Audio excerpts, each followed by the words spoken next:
Folks, chess is a mental, cognitive game. It is played entirely in this fleshy organ up here, bar moving pieces with your hands or clicking a mouse. Everything goes on in here.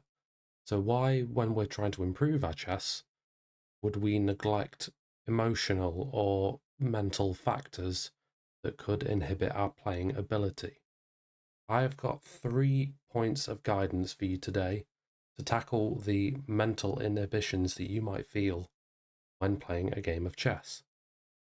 So, to dive straight in, tip 1 is something that I like to call professional skepticism. It can be quite easy if you're low in confidence during a chess game to take everything that your opponent does as a given. Oh, that must work because he's played it. This must be fine because the key takeaway to remember is that anytime you play a game on chess.com, on Lee Chess, on, rest in peace, Chess24, your opponent is the same rating as you. If you just dial into a random game, you'll get paired with someone the same rating as you. So you just take an ounce of skepticism into the moves your opponents play, you are far more likely to see the mistakes that will be made. Here, take this game for example. I'm 1892, my opponent is 1905. With the same rating, I find the only move d5. My opponent takes, and then I completely miss a very obvious follow-up because I don't realize I'm winning, and I just assume that my opponent can take and does take, so I don't pay it any mind. I take back, and my advantage immediately dwindles down. Those of you that like your puzzles, the winning move here is queen g4. You're threatening queen g7 mate, and you're also forking this loose rook.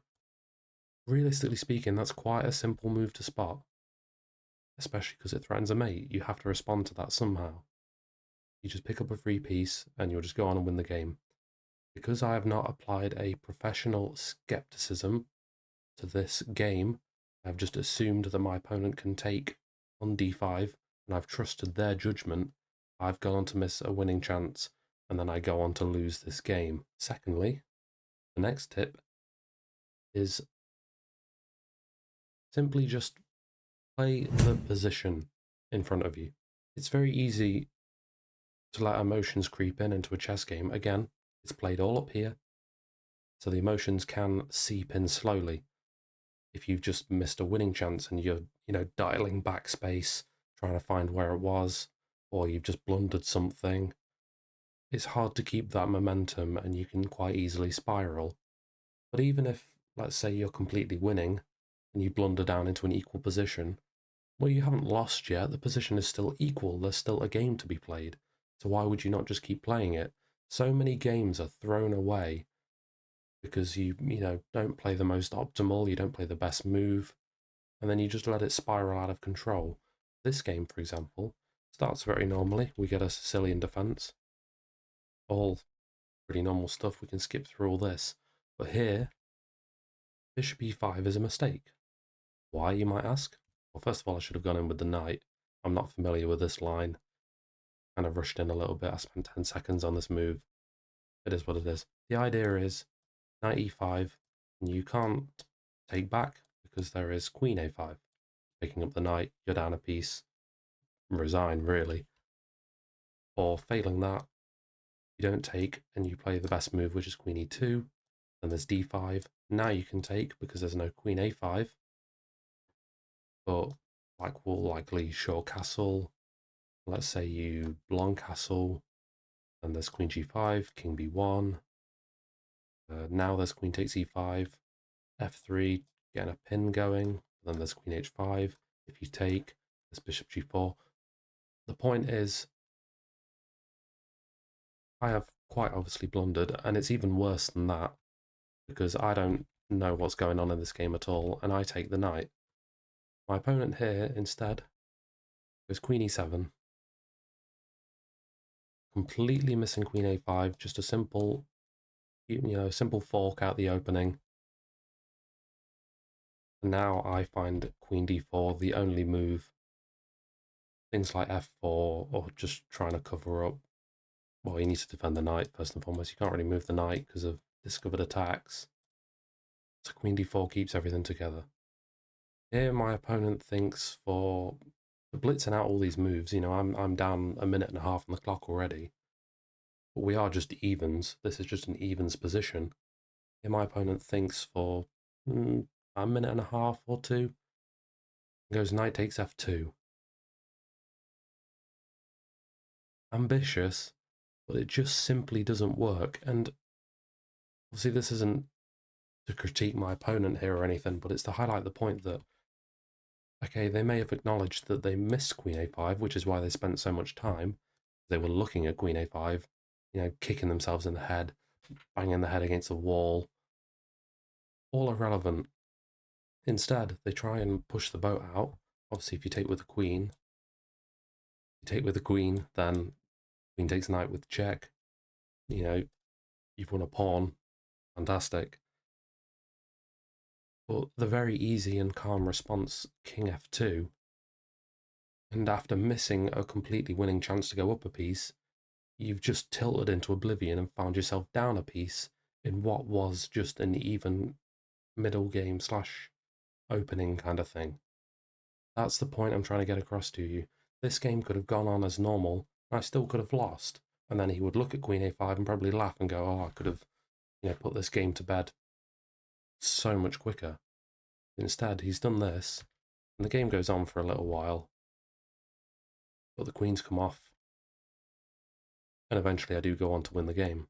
How different things could have been if he'd just played a normal move instead of sacrificing his knight on f2. And the final tip I have for you is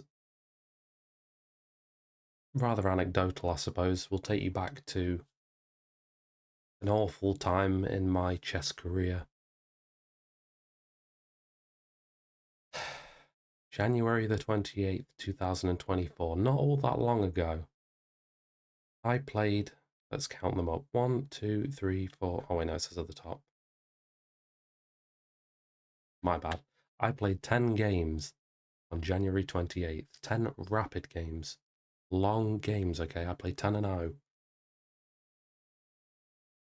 And look, just look at how I massacred my boy. I mean, my rating is just started off 1947 and dipped below 1900, managed to claw it back because I just felt as though I had to end on a win. Tilt was eating me away. If I had set myself, and this is the point of tip 3, a game limit, which I do try and enforce on myself, of 4 rapid games, for example. For you, it could be 2, 6, depends on your energy levels. If I'd set myself just a cap, 4 games, I would be 1925. But instead, you know, typical, you know, gambling, whatever you want to call it, I've gone and chased my losses. Here, my rating dwindles all the way down, and fantastic, yeah, I end on a win. But 25 rating points have gone forfeit, as well as like an hour of my own time for nothing, you know, absolutely nothing.